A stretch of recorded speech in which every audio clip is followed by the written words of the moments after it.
What's going on, guys? JSGC here, and we are here for another Manchester City video. Today we're going to be doing a preview of the match between Arsenal and Manchester City, Emirates Stadium, Sunday, February 21st, 2021. No fans.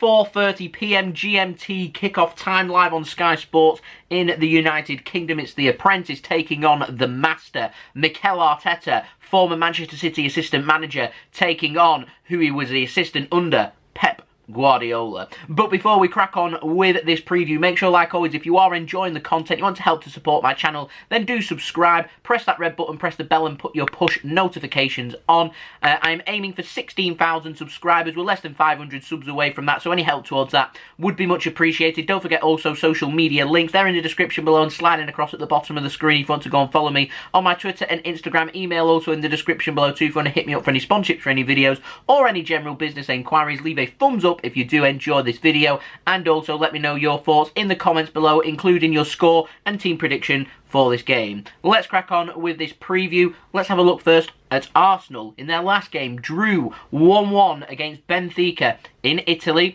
in their last 32 clash in the Europa League first leg. They play Benfica again on Thursday. It's a big game, that one, for Arsenal, because in my opinion, that is Arsenal's best chance of getting Champions League football next season, is winning the Europa League. They're sitting that far behind and they're playing catch-up. I don't think they've got the squad there capable of getting into the top four this season, and so I think Europa League is what they'll be taking seriously. Hence, they went with a strong squad against Benfica, and they put themselves in a good, strong position now going back to the Emirates Stadium in London to play Benfica to possibly go through to the last 16. Now, Arsenal, what's going on to this game is they could well, with a defeat, slip into the bottom half of the Premier League.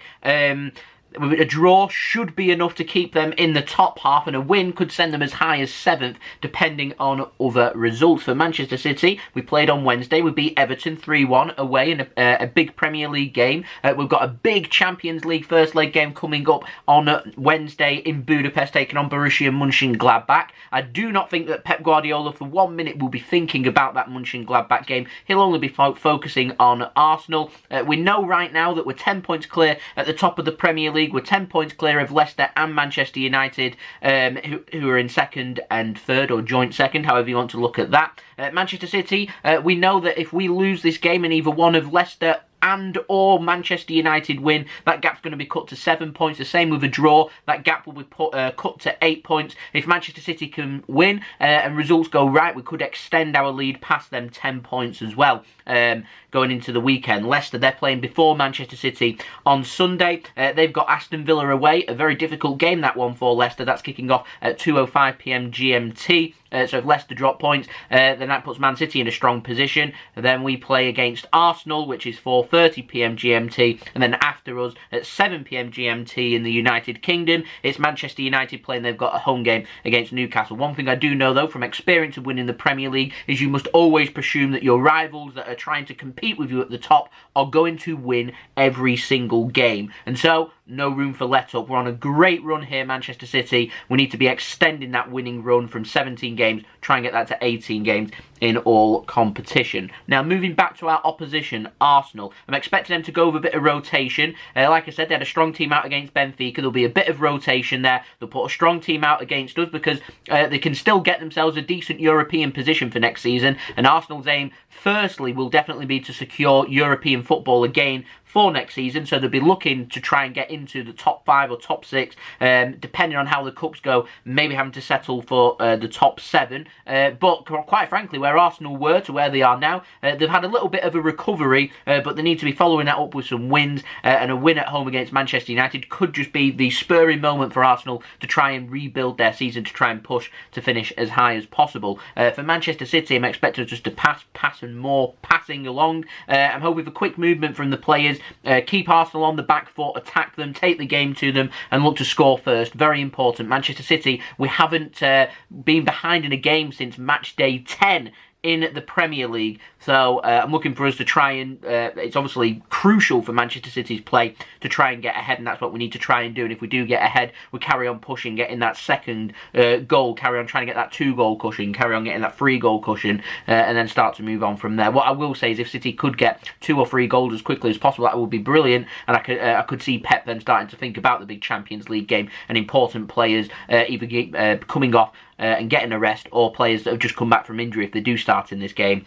possibly coming off as a precaution, or players that have been injured on the bench possibly coming on to get them some minutes. So we'll see what happens. But what I will say, Arsenal are 10th. Don't let that fool you. Arsenal, they're a good side with some really good players. Arteta, he's a really good manager. We saw how influential he was at Manchester City and helping Manchester City to break lots of records, and he pushed Manchester City to that next level. Arteta's a really good manager. He knows exactly what he's doing. He'll know the flaws in Pep's system because his system's playing near enough exactly the same. He's not got the players that Manchester City have, and I'm hoping that will tell by the end of the 90 minutes, but he'll certainly give Manchester City and Pep Guardiola a good run for his money.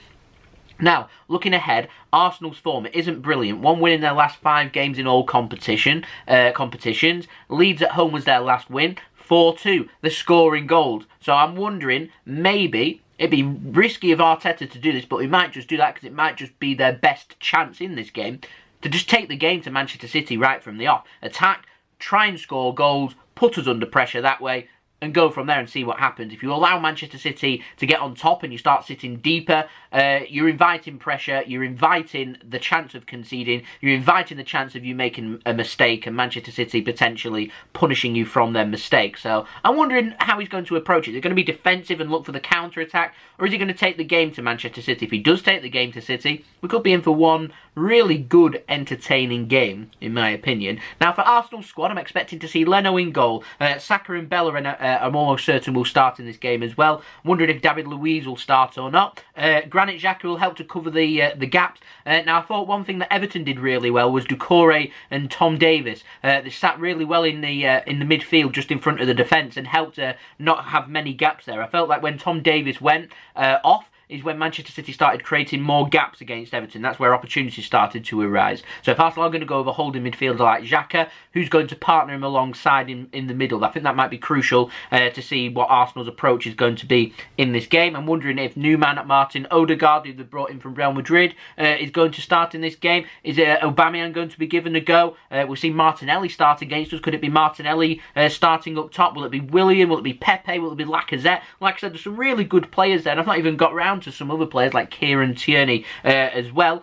Really good players. He could be influential, have the same effect as what Lucas Digne had for Everton, and trying to get forward down that left wing back area, maybe even push himself more offensively, and have Saka and Tierney possibly rotating on that left wing. I don't know how Arsenal's system would work in doing that or not, but like I said, Everton I thought did have some success in doing that, but that was mainly down to how useful Tom Davies and Doucouré was in covering the gaps, and Arsenal would need to cover the gaps if they're going to go for that, but we'll see. Now, as far as I'm concerned with Arsenal's squad, I think they're 4 or 5 quality players away from getting back into the Champions League. And so I think they've got a good build-up of teams. I just think like they need more quality. And like I said, what we need to do is match Arsenal pound for pound for effort, covering the gaps, play our game. And if we can make it about quality, about putting our chances into the back of the net, I'm confident we can once again come to the Emirates Stadium and get 3 points. Now, team news for Manchester City. Aguero, he's more than likely going to be benched once more. Is this game going to be the game where we finally see Aguero make a return onto the pitch?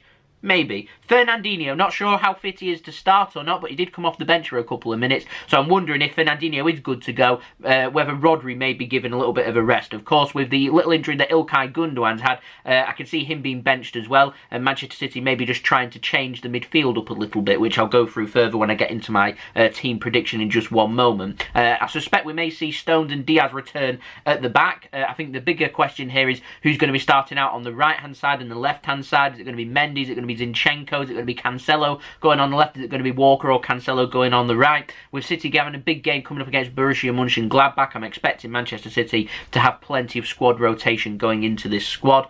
Ilkay Gundogan, he's training with Manchester City. In fact, everybody's training with City now. Nathan Ake, he's not going to be featuring in this game, but he's now returned to full training. So we do nearly have a full-strength squad to go from. I'm expected to see Gundogan on the bench for Manchester City and returning back to the squad, but not in the starting 11. And if that is the case, I suspect with Kevin De Bruyne getting a good 20-25 minutes under his belt against Everton, that he's good to go for a start into this game. I do hope, one last note, that Bernardo Silva starts, because he does love scoring against Arsenal and at the Emirates Stadium. So, my score prediction for this game, I'm going to go for 2-0 to Manchester City. A good, confident, professional performance. I'm going to pop up my team prediction now for you. I'm going for Ederson in goal. I'm going for Walker right back, Mendy left back. Squad rotation. John Stones and Ruben Dias at the back. I'm going for Fernandinho, if he's fit to go, sitting ahead of them to allow Rodri to have that rest. I'm then going for De Bruyne to go into that role that we'll come familiar with of Ilkay Gundogan. And I'm going for Bernardo Silva because I really want him to start sitting at the top end of Man City's midfield. It'll be Phil Foden, I reckon,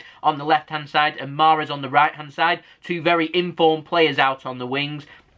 And then it's a choice of who goes up top. Is it Sterling, is it Jesus, or is it Ferran Torres? Like I said, I'm expecting Aguero on the bench. Seems to be working with Jesus. He's not scoring too many, but he doesn't seem to be doing too bad, and it seems to be working for City, so why change it? I'd go for Jesus up top. Like I said, is this game the game where we'll finally get some minutes for Ferran Torres, because he's kind of become the forgotten man at the moment? Will Raheem Sterling now get a rest? Will it be Rodri that gets the rest? Who is getting that rest? I suspect it might be Laporte that gets a bit of a rest. We've got a big Champions League game coming up as well. Pep, though, he won't be thinking about that. He'll just be focused on this game. And I wouldn't be surprised if my team prediction's completely wrong and Manchester City go with a full strength 11 going into this game. But we'll have to see. Pep, his last couple of games, it's been squad rotation, and I'm expecting the same for this game. The game against Mönchengladbach. We're playing every 3 to 4 days now, right up until the international break. We know we've got Wolves and Southampton sandwiched on their midweeks in March before the international break. So we're playing every 3 to 4 days, so lots of squad rotation. I see this game as no different. So there we go. They are my thoughts for this match preview.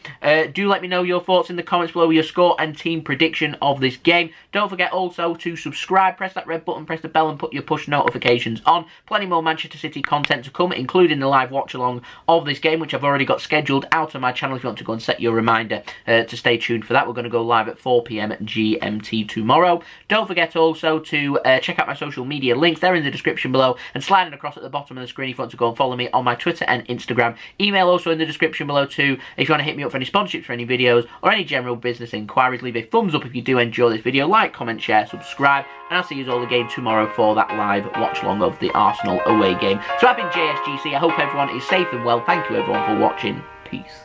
Ciao for now.